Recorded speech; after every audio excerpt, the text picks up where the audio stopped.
we're going into a food security conversation.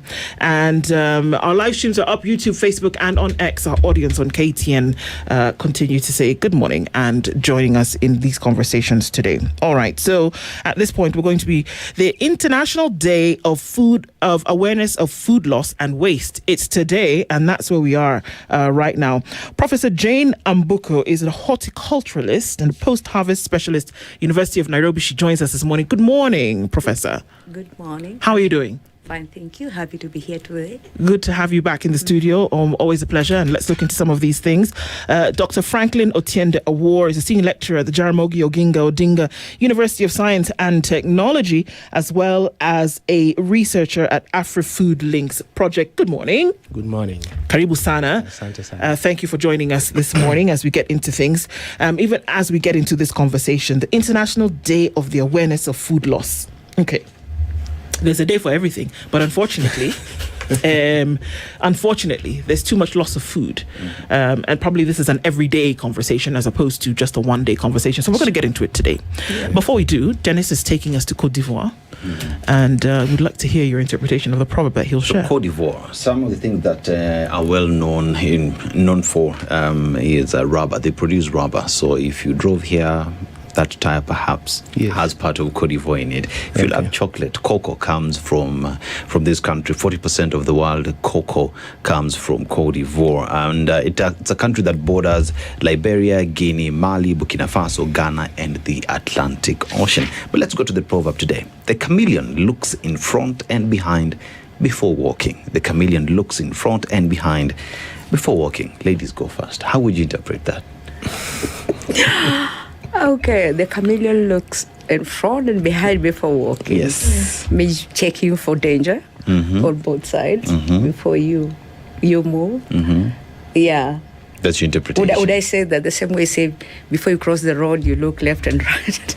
Perhaps, yeah. So you don't know what is lurking behind, or, someone who's following you, who's after you, or in front, what danger lies ahead. Probably, so just being safe. All right. Probably. All right. Dr. How would you interpret that?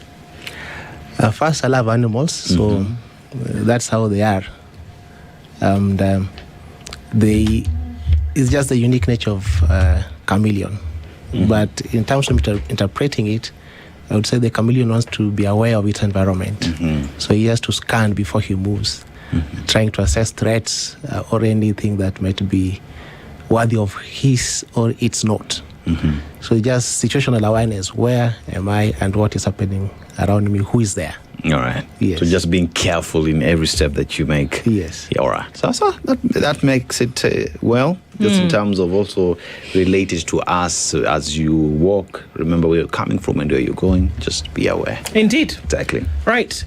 So it's the International Day of the Awareness of Food Loss and Waste. Okay, there's an international day. I would want to understand, first of all, why is there an international day for this thing, which happens to be an everyday occurrence? We'll start with you, Prof. Well, no, that we're both Prof. We'll start with Professor Ambuko. We'll start with you in terms of why. Why is there a day? Why there's a day? There's a day for, like you said, there's a day for everything. There's a day for, I saw yesterday there was a day for contraception. There's a day for, so I think the reason we have a day for something is to amplify, the issue and call to action. So like the International Day of Awareness of Food Loss and Waste was put in place in 2019 by the UN. Now the UNGA is happening in New York. So they noticing or acknowledging the importance of food loss and waste in the sustainability of our food systems. That's why this day was put in place to make sure that we, first of all, we raise awareness about the problem, because it seems that people are actually not aware that we have food loss and waste as a problem in our food system.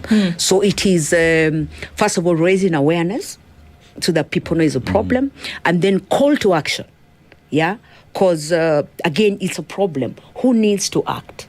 What do they need to do?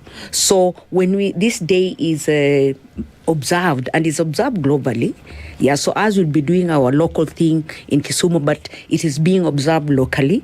So that time, people showcase action towards food loss and waste, but also is a call to action for government, for private sector, for research and academia like myself, for consumers. So it is actually a day. So during that day, there is usually a lot of activities. So that, so when we do it, it's our hope that those who didn't know that we lose so much food or waste so much food get to know that it is actually happening, and there is a responsibility that each one of us can do something about it. Whether you're whichever sector you are, is actually is a day for call to action also. Not so that we always say that serikali, government, whatever, but all of us have a role to play. So during that day, we usually raise awareness, let people know how their own actions are contributing to the problem, but two, how they can act as individuals or as institutions or organizations to actually address the problem. Because we have, under the SDGs, we have a target that has been set to halve food waste by 2030. Yeah, for us to get there, to have food waste come to an end, as in to halve, right. So from the current losses, halve it by the year 2030. How do we get there? There has to be collective action by all of us. So that's why this day is important. Okay. That we raise awareness and call to action. So what is food loss and waste? Food loss and waste. I would start with food loss, basically from the farm to the retail shop. Food gets lost through various means, some through natural disasters, some through accidents, some through pests, diseases, poor storage, poor preservation. So all the losses that happen between the farm and the retail shop, we refer to them as food loss. But then once it reaches the retail shop where the consumer now buys it and goes with it to the house, the losses that happen in the hands of the consumer, we refer to those as food waste. So we are wasting food. Before, we lost food. Yes.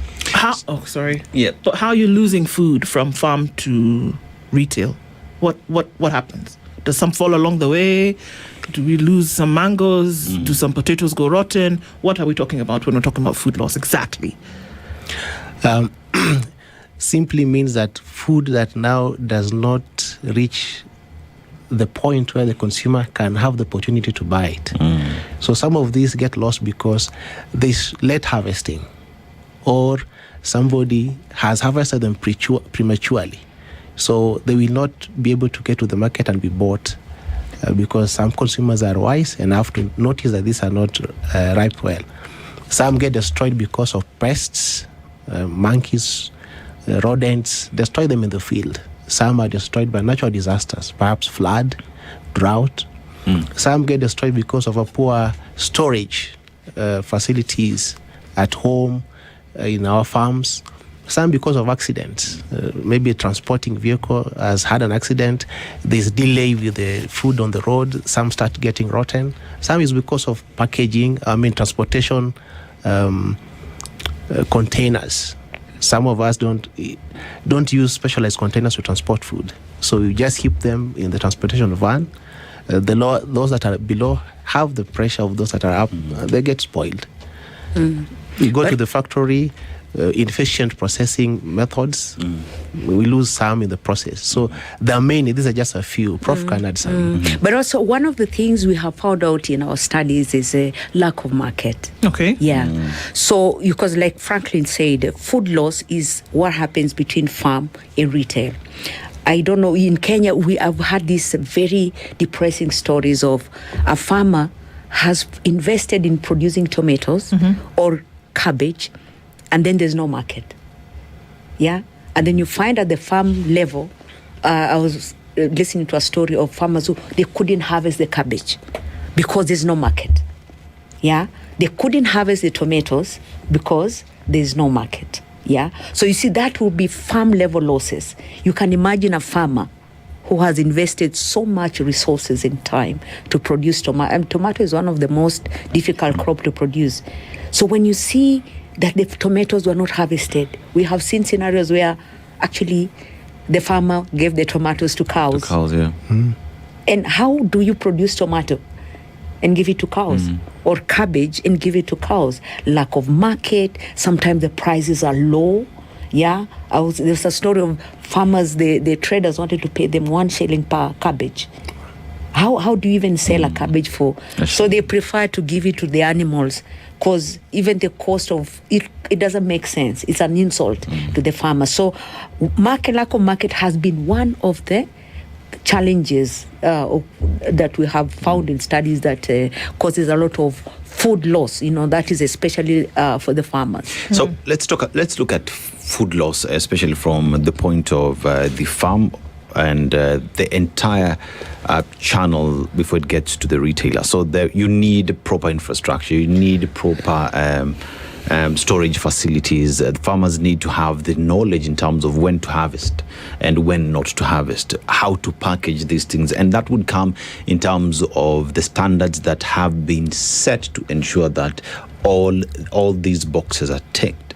You'd go to, say, the Scandinavian countries and you'd find there are standards on the handling of food, how it is harvested, how it is transported, how it is stored. And these are things that you'd find those governments have invested in.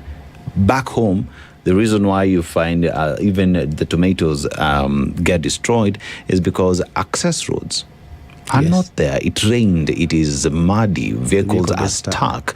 So then how do we bring these conversations together with the government, the farmers, to understand the need of investing in these areas so that we avoid food loss? Because one area would be like what Burkina Faso did.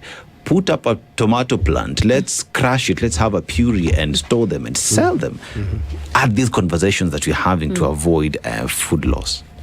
Yes. I think the first point is to be able to recognize these gaps and to design interventions that would work within our local context. So government has its part to play, especially when it comes to infrastructure, better roads. In NGOs may have specific interest, but may range from awareness creation, capacity building, and even trying to stimulate certain industries to pick up these business opportunities that will save food from getting lost and waste. But the point is that we have to recognize first that these are challenges that we have, and we have to design appropriate interventions. Government to take its part. Some things may only be done by governments, policies, infrastructure, too heavy roads, and no NGO will do that. So once we recognize this and lay it up down, we can find specific partners or organizations or government to take which part. Areas will require collaboration. Yes, some areas. Okay. Well, can we stay on food loss for a minute? We'll get to food waste, which is, from what we understand, that from a retail perspective, that what we eat in our homes and all of that, that's now when we look into food waste. But food loss for me is not a 2025 issue. Food, for goodness sake, there's a whole international day dedicated to this thing, right? So that means it's been around for a while. Sure. Right? We've talked about food loss forever, that we can't get food from farm to market because of transportation issues, poor road network, etc., etc. But we know this. We've known it. Yes. It's been there. We talk about it every year. That we say people are feeding tomatoes to cows, or that we are pouring. There was we are pouring milk into farms, or that we have maize that it sits and then it goes rotten because there's a glut in the market. It's bizarre to me. It is. And that these interventions that we keep talking about and say we must have interventions, people must come together, they must collaborate, governments must do 1, 2, 3. But why are we still saying that they must? Why isn't it happening right now? The food loss, and I don't know what the percentages are, maybe Professor Ambuko, maybe we can talk about the numbers that we're seeing in terms of how much food is actually lost from farm to market because of these issues. Maybe if we heard those numbers, then it would spur us on into saying perhaps something needs to happen. What are we looking at? So first of all, the numbers. Again, there's a challenge there because nobody's looking for data. Is an expensive business. So currently the data that we're quoting is actually data, a bit of it is outdated. But as of now, we are quoting the FAO studies of 2023, where we're talking about like Franklin saying, food loss, which is between harvest and retail, we are quoting it at 13%. So 13% of the food that is produced goes to waste. That is between harvest and retail. And then from retail to the household, which is what we categorize as food waste, we're talking about 19%. So note that fact that there's more food waste than food loss. And remember, food waste, Franklin forgot to say, some of it is avoidable. Yes. Most of it is avoidable. In fact, according to the UNEP report of, I think, 2021, 60% of the food waste happens in your house. Yes? So, as we talk like this, as you've asked, the numbers, because people now are talking about data-guided action. Yes, evidence-based policies, right? So we say, currently the data, remember the data I've just quoted are estimates, yeah? So sometimes it's hard to convince government, whether it's county or national, to invest in food loss and waste, which is a serious problem. Remember, 19% or 13%, if you put that in numbers, in terms of, for example, Kenya, what does it mean for our GDP, for example? I know some people have done that estimate. What does it mean for, so when we lose, we import food. Does it surprise you that Kenya has to import maize to plug a deficit? Are we not able to produce? It shocks you sometimes we're even importing mangoes, tomatoes. Why are we doing that? Yet we produce. So the thing is, like you've asked, evidence to show that this is a problem. It is a social problem. Yes, it is an economic problem. It is an environmental problem.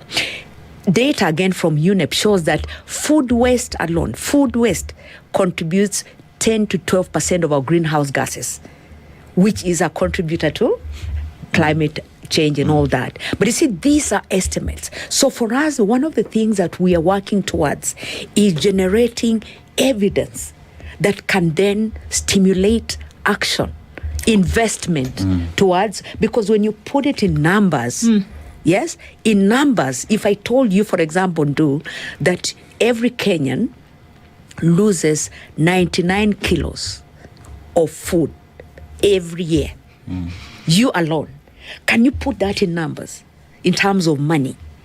So for the thing we are trying to get to is, can we translate food loss and waste into numbers that make sense to policy action? Whether it is, if I'm going to convince those who are doing climate action and say, hey, food loss and waste contributes 10% of the greenhouse gases. Can we invest in food waste reduction? Donald Trump told us that. Something like that. Donald Trump told us the other day that there's no climate change is a con. So, now the world might be shifting away from that. When you talk about numbers, I've just done something real quick. I've just looked at how much potatoes we produced in 2025, and it's at 1.35 tons. So when you talk about 19% of that, that is 256,500 tons that is lost. Okay, so this is the conundrum, and I'm to understand that we're still operating in a country where we're told, because this is not a hunger conversation. No. This is a food loss and waste conversation. But we're still told that within the same boundaries of this country that there's hunger to some alarming rates. That we're still soon, the short rains are coming, they're on their way, and maybe here in some parts already in the country. But then after that will come a drought. And then we will be told that there's no food, and that 23 out of the 47 counties are on the brink of starvation because of the terrible drought. We're going to be told, we can almost predict that is what is going to happen, because weather patterns have shown us that that's just how the cycle is. Extreme weather followed by another extreme weather pattern. How is it possible that you can throw away milk? So we're not thinking about, by now, these collaborations and people coming together, we should now have large-scale dehydrators for milk. So that you have powdered milk, because Kenya is a huge producer of milk. You have powdered milk so that when there is famine or when there is drought, you can take care of that. We should be able to desiccate maize and have it in dry form. We should be able to dry potatoes and vegetables and keep them in dry form at a national scale to feed the nation when there is hunger. I don't understand how we're able to operate in such a paradox when there is excess and such loss. 99 kilograms times 55 million people is a hell of a lot of food. And then now we are saying people are hungry. It blows my mind. I don't understand. Why are we keep reporting, but why are we not doing? What's the problem, really? I think that is one of the reasons why this day was established. 2019 is just a few years back. So we see these things happening, but for you now to be able to zoom in and stimulate action, you need now to start talking more about these things. So this is one step in that direction. So, for example, our project with the various partners that we're working with, for example, PHRC, WISE, we have University of Nairobi, RETRAC, Food and Land Use Coalition, County Government of Kisumu, Kisumu City, Food Bank in Kenya, World Resources Institute, KIA, and our university JUST. By creating this awareness action, we are looking at the point where we can have this conversation driven down. People lose waste. I don't think somebody sits down that I want to throw food. It is an unconscious thing that happens. No, people are throwing food away. People are throwing milk into the street. But they didn't plan People to are throw it. giving tomatoes to cows. Not by design, not by choice. But they're hungry people. Yes. So I don't understand. What we're trying to do is that though many people are not they are not intentional in preserving food, by that lack of intentionality, they find food going to waste. So by being intentional, we'll be able to reduce some of this food. So by this awareness creation and creating this as an issue that needs to be focused on, we are already making the first step to resolving these problems. Rather than just sitting and we see it, it has been there for long. Yes. But we have never zoomed into it. Yeah. So, but isn't that the problem, Prof? Yeah, okay. That we've been looking and talking about this problem. We've been looking at the problem, waste 2019, 2020, waste 2021, waste. Even before. Even before that. I'm just going to 2019 so you don't feel so bad. Then now we come to 2022, 2023, 2024, and we're still saying waste. All of the organizations that we speak about who are working in collaboration, now we're just talking about it. How about some pressure that would actually have some things done? Yes, that's why, remember, that's why I said the only way to pressure, we need to talk numbers, like real numbers. When I go to county government of Kisumu and tell them this is how big your problem is, contributing to the waste organic waste that you have to deal with, most of it is from food. So we need to translate that to numbers so that as we look at action towards food loss and waste, we're talking numbers, right? And that's what we're doing in Kisumu. So he forgot to mention that you said that food is going to waste while people who need it are suffering. Now, there's in the hierarchy of food waste reduction, there's something we call food distribution. So we say food that was meant for human consumption must be consumed by human. Anything else is waste, right? So we say, first of all, we need to prevent food loss and waste by doing things like you're saying, like when there's excess, turning the perishable like milk, tomatoes into what we call shelf-stable products, which can be used later, right? That is one. That is what we call prevention. But then where we have a situation where we have excess food, like you said, the milk, the tomatoes, the cabbage, we talk about food distribution, which is what one of the partners in this project called Food Bank is doing. We are doing a pilot in Kisumu to show what can be done. So that food that would otherwise go to waste in the markets in Kisumu can actually be rescued. Yeah? And that's what Food Bank is doing. Rescued, and they're rescuing from the market and feeding children. Okay. So you see, that is so the long-term goal is to show the impact of that intervention, because that's an intervention to reduce waste, so that others can actually see its action.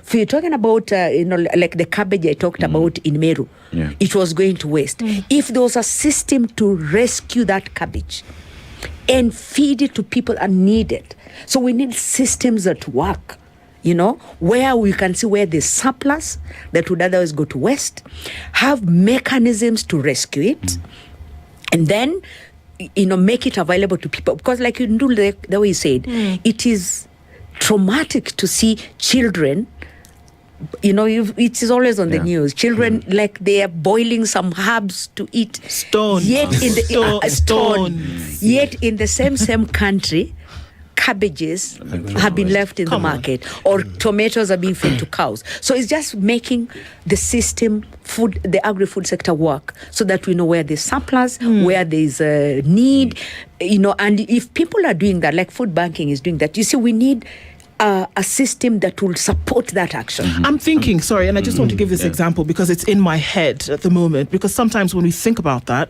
that's when maybe one spurs us on and we put the information out there. Italy is a strip of geography in Western Europe. They have tomatoes all over the place in excess. They don't even have to plant them. They just sprout out of the ground. They realized this and they said, you know what? Can this thing? Because we can eat it, we can use it for our cuisine, but then it's in excess. So they make paste, and it's on Kenyan shelves. Italian tomatoes in cans, in paste, in tubes, in sachet, is on Kenyan shelves in the supermarkets. You see this thing we call sauerkraut. It's fermented cabbage. That's what the Germans have done with their cabbage, because it doesn't spoil. You ferment the thing and you can eat it for the year. My point is, there is something we can do. Definitely. But it appears that we're just not doing it, and it's like we are waiting for some big bell in the sky to be clanged before then we say, okay, can we? Because it is traumatic, Prof. The words that you use, that's what it is. That we actually have options of what we can do. Sure. But there's something, and we think that's what we're trying to have this conversation about, that what is that thing that's then stopping us from doing it? It's not for lack of food that Kenyans are hungry. No. I don't think so. Yeah. So it's the same thing. Like I said, for us, you see, just what you have painted, we know we have the solutions. Yeah? Like transforming the cabbage, the tomato into forms. It's not like we do not know. It's not even an Italian thing. We know. I come from. We used to do it as Africa. We would sun dry our meat. Exactly. Fish would hang for months. It's dried. We The can meat eat it. and When all the that. meat is dried, we can eat. Potatoes are sliced and dried on rooftops. We have the methods. We don't do it. So we have the traditional methods. We have now the improved methods.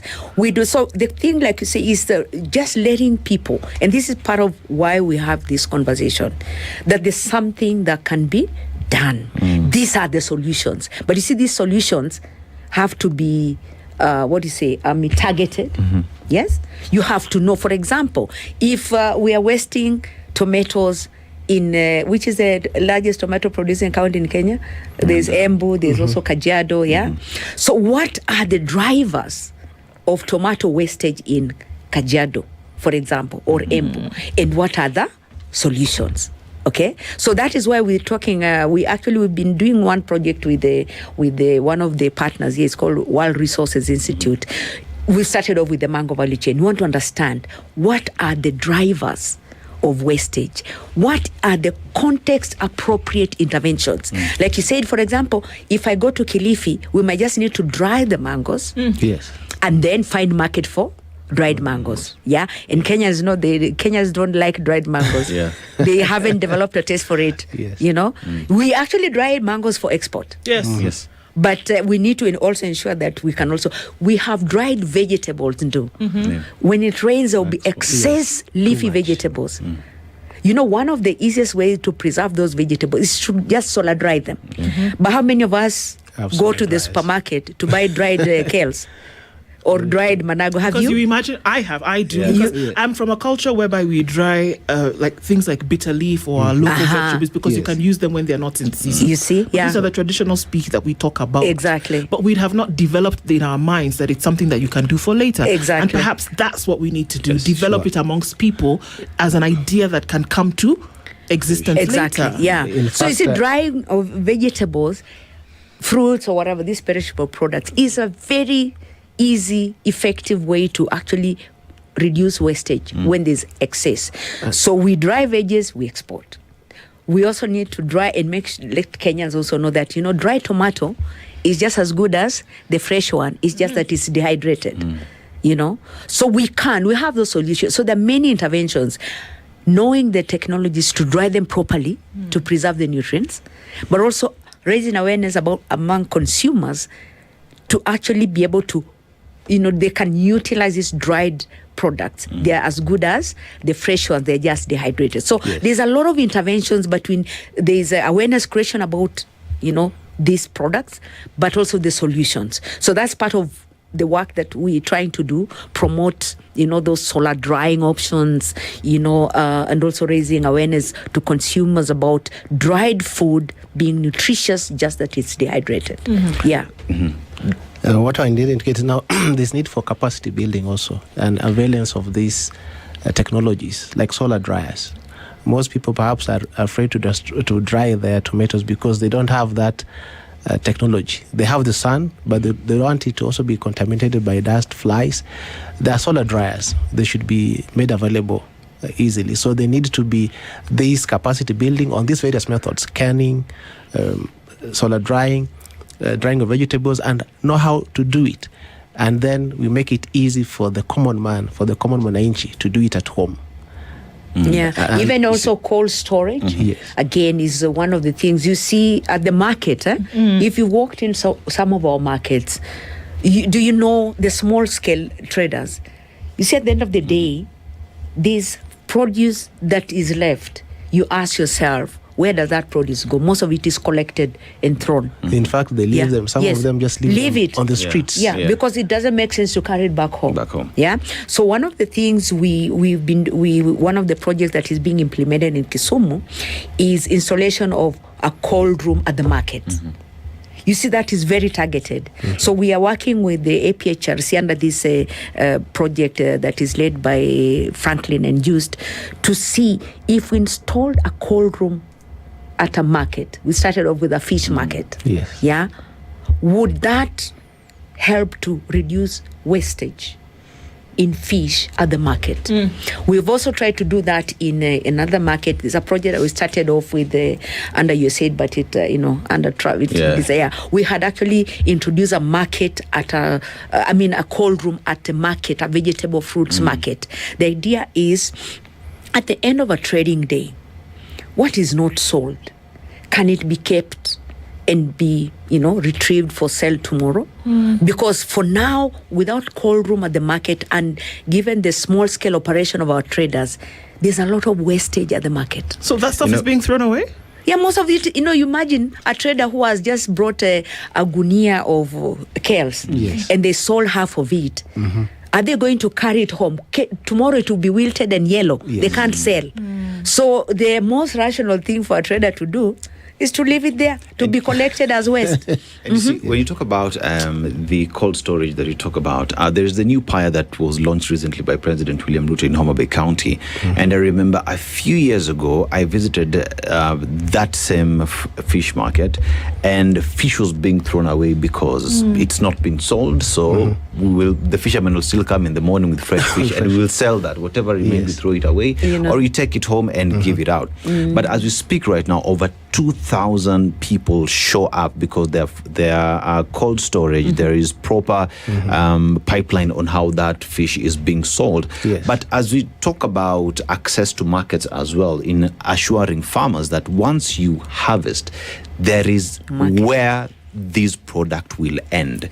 So farmers don't have to worry where my product will go. I will harvest because I know there is a direct pipeline on where this food will end. These are conversations that we should be having, that we should be discussing on a daily basis, but unfortunately they are just talks. For a very long time we've just been talking and not walking the talk. So then how do we change the mindset of duty bearers together with farmers and even us consumers to understand the importance of jumping on this conversation to save that which we have and to ensure that what you're talking about is being implemented? Because we'll talk all we want. Yes. I would first indicate that at the household level, there are many things a household can do. I think it is UNEP report that reports that 60% of food gets wasted at the household level. Of course, this may vary from city to city. But at that household level, there is a lot that we can do as households to save food. That will drive in the sense of agency to conserve this food. Others, we might need more capital. But what I want to emphasize is that as a personal, individual level, that realization must occur, that losing food is losing money, and we cannot afford to lose food. We need to be intentional in preventing it. We need to be intentional in rescuing that food. And then if that awakening is there amongst us, perhaps it will be easier now to consolidate partners, consolidate resources, and achieve more to rescue this food. It is sad that at the moment there's only much talk, but we need to move to action. And we as AfriFOODlinks, through the various partners that I've mentioned, we are already doing that action on the ground in Kisumu, so that it can be seen that it can be done. And it can be replicated elsewhere. Okay. Yes. Can you give us a few more examples about, because also we speak to policy, we speak to power, but then oftentimes we don't speak to ourselves. Yeah. What are some of the things that we are doing, maybe in more detail at home, that's contributing to waste? Because we've talked about loss quite some. What is contributing to food waste at home? Yeah. So at home, I mean, like Franklin has quoted, and I've quoted before, that is a study has been done that each one of us loses 99 kilos per capita per year. So at home, and this is something that we said, even as government does the big things you have just mentioned, at individual level, how we plan our meals. We all can see all of us come from traditional home setup where you just cook food. You don't kind of know how many people you're cooking for. In where I come from, it's like you don't measure food.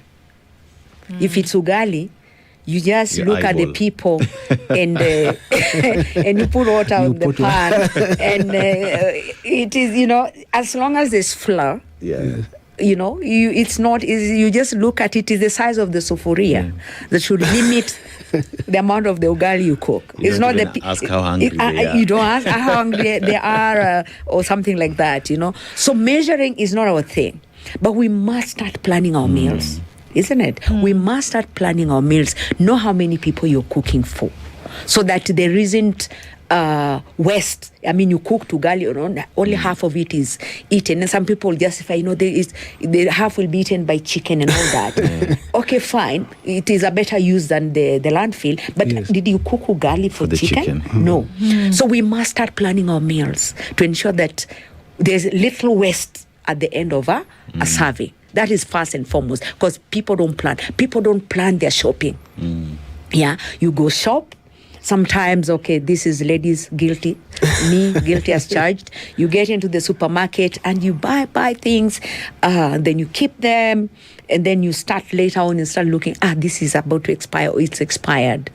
You shopped, you have the luxury to waste. Many people may not have, So you shop, you didn't plan, and then sometime at the end of the month, you start removing what is about to expire and throw. So that means you don't plan your shopping. The other thing we can do in our household, even that ugali or that rice that was left from yesterday's meal, there's a way you can transform it into another meal. Yeah.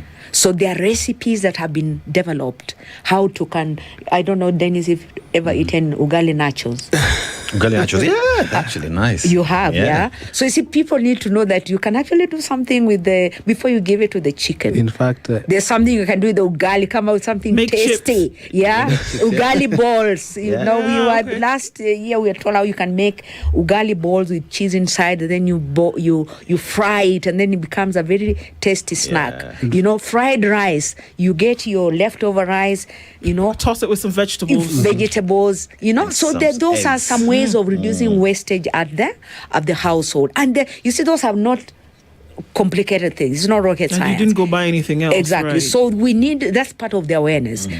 Because we need, in fact, this is the thing we keep on saying, as a consumer, as an individual, I can set my own target for reducing my 99 kilos, Can I set a target for me, Jane, to say, I'm going to reduce my 99 kilos. Yes. I'm not going to serve more food than I need. I'm going to be checking my waste bin in the house to see there's nothing that should be there that shouldn't be there. Yeah. If I can donate to a neighbor or something like that, because if you have a good relationship with the neighbor, it doesn't harm. You cooked excess chapatis, give the askari instead of, things like there's simple actions at individual level that can actually contribute to waste reduction at the household, at individual level. And even while we talk about that, you realize most of Kenyan households, we just cook so we can eat. We never think of the kind of nutrition that we need in terms of the portion that we're supposed to have. How does my plate look like? Is it more green? Is it so white? How does it look like? Is it appealing to the eye? Nutritionist will tell you the more colorful it is, the better. You have all the colors of the rainbow. Yes, But then again, at these conversations we have in terms of daktari, that in our households we understand nutrition, the portions that you're supposed to have, because once I understand the portions, I will cook according to my needs and not do excess. Because most of the time, I've been guilty of that. You go to a supermarket, you buy full chicken, you get home, you dice them, you cook an entire chicken, and you're just two people in the house. Before you realize, you're overwhelmed by all this chicken that you're forced to, you'll give it out to someone else, right? Or throw it.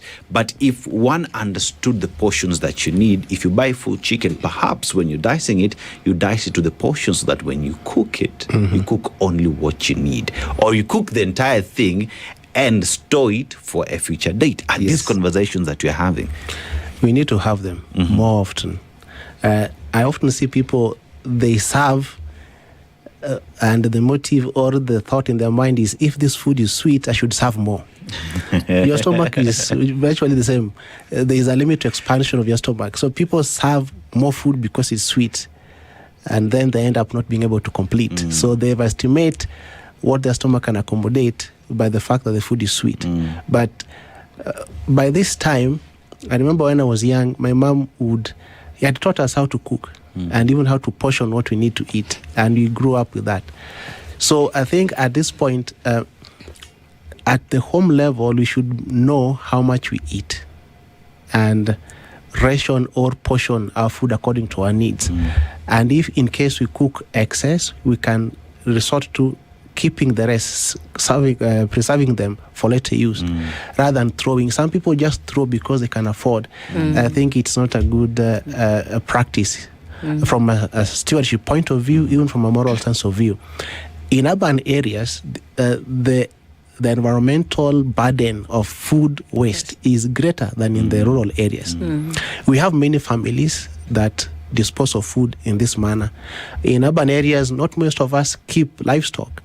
So it's not like in the village that you say, this food, now that it's gone bad, I can give it to my chicken or to my dog, to my cat. In urban areas, you will throw this in the dustbin, which will end up in the dump site, which will be now an environmental burden in our urban areas. So the footprint of food loss and waste in urban areas is bound to be heavier or more greater than it would be in the rural areas. So by being proactive in reducing food waste and loss, then we also remit that environmental impact. Are people having the conversations, not people in boardrooms or offices? Are people actually having these conversations? Because I think I'm going to end this. We will, as we come to the end of the conversation, I'll still be conflicted that we can have two extreme conditions in the same country. And are we not looking at the minority of the population as those who are wasting food? Because it would seem as though the majority of the population are those who are on the short end of the stick, who don't have it to waste in the first place. It's true, yeah. So that is right. That's why I said some of us, they're called the middle class, and the other, they have the luxury to waste food. It doesn't pain you to toss that whatever. You bought a lot of tomatoes and pick some like they're rotting and throw them. You see, you have the luxury of wasting. But we need to have this conversation where we say that even if you have the luxury of wasting, it affects all of us. because that food you're tossing ends up in the landfills. And you say that food waste contributes to greenhouse gases. I know, forget what the other story is, but let us, the majority are converted, that we are having climate change. And so that food that you toss ends up in the landfill contributes to the greenhouse gases. So ultimately it still affects all of us. So action is collective. While you have the luxury to waste, the impact affects all of us. So we must all do, our part. Okay, so that's why we say, even though I forgot to mention the figures. Globally, more than 800 million people are hungry. That is the global figure. In Kenya, more than 5 million people are hungry. Yeah. So while at the same time, like you said, we are throwing away food. So it's a moral issue that we should all tackle. I can quote what the late Pope Francis said, that the moment you toss food, you literally take it away from the plate of the poor. That's a very popular statement that was made by Pope Francis about food loss and waste, that when you're throwing the food in your dustbin, remember, you're literally taking it away from the plate of the poor. So that is a moral issue. Food is a moral issue. So like you said, even if you have the luxury of wasting, you also have a moral obligation to actually do something better about it. Like you said, if you have food in the house that you think it might be going to waste, or you're a farmer and you have excess, there's now a system which we are developing. I think we have now come up, the guidelines we're developing for food redistribution, because we didn't have that to do. Now I think the process is being led by the RETRAC, which is one of our partners, to come up with guidelines to help redistribute, because we need an incentive and sanction. So that when a supermarket like, say, Naivas has excess, have you seen sometimes they have their daily? Sometimes at the end of the day, there could be some excess food. They would love to donate, but there are liabilities to donation. So we have recently been working on guidelines like what? Liabilities. Because somebody might take that food and not transport it properly, say, and then he reaches home and they get food poison, and they say it is the food I got from the deli at Naivas or from some restaurant. So most of these establishments are afraid to donate food because of those liabilities. But now RETRAC, supported by APHRC and other partners, have come up with guidelines which will help in food redistribution. So Naivas can now donate excess food and not be burned, because if somebody doesn't use the food donated properly, it now becomes liabilities not on Naivas. So those are some of the structures that need to be put in place to help people. Like you said, it is a paradox that in a country where 5 million are without food, 30% of the food is going to waste. So that is what we need to do. Systems, guidelines, policies that will enhance food redistribution, reduce food loss and waste, and have a positive a contribution and we know food and nutrition security. And we know that some of these things are possible, even as we come to a closing remark. We know that there's a girl who, maybe she's a young lady now, but she set up a factory and all she does is collect the mangoes that fall to the ground during mango season in Baringo and Ukambani. That's all she does. She's not asking for the stuff that's coming off the tree that you're going to sell. She's waiting for what's going to fall to the ground. She's waiting for what's going to fall off the truck. And she's drying mango and she's using the pulp and she's making juice. She is doing this. Nice. So if she can do it, governments can. Governments can, sure, Yes. And I wanted to add that in our social media messages, we are trying to pass across that, tell somebody about food loss and waste and tell them how they can contribute to its reduction. And then we're asking, what are you doing to reduce your food loss and waste footprint? It's a collective action. You and I must do something. And one of the things we just to add what he's saying, we call ourselves the food waste pests. When you sit in a buffet, do not allow your neighbor who served themselves to leave food on the plate. Right? I said to finish your food. Yes, yeah, because you served it yourself, so you don't get to leave it on the plate. Yeah. Yes. So you don't, like Franklin say, you don't use your mind to serve. And I'll say it looks sweet, so I'm gonna heap on the plate, and then you're going to leave it. So we have said that one of the individual, apart from yourself reducing your individual waste, when you are with people, especially on buffet, do not allow people to waste food that they served themselves. You they need to finish, because nobody served you. You served yourself. Indeed. So that is individual action. Sweetness of food stops at the tongue. The stomach does not know that the food is sweet or not.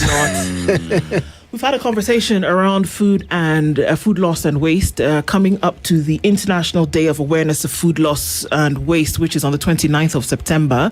Not today. It's on the 29th, which is next Monday. week, but it's Monday. Yes. But we're taking a lot of these things into consideration as a run-up to the activities for the day. But beyond that, to be very aware of what happens in our world and in the spaces in which we operate in.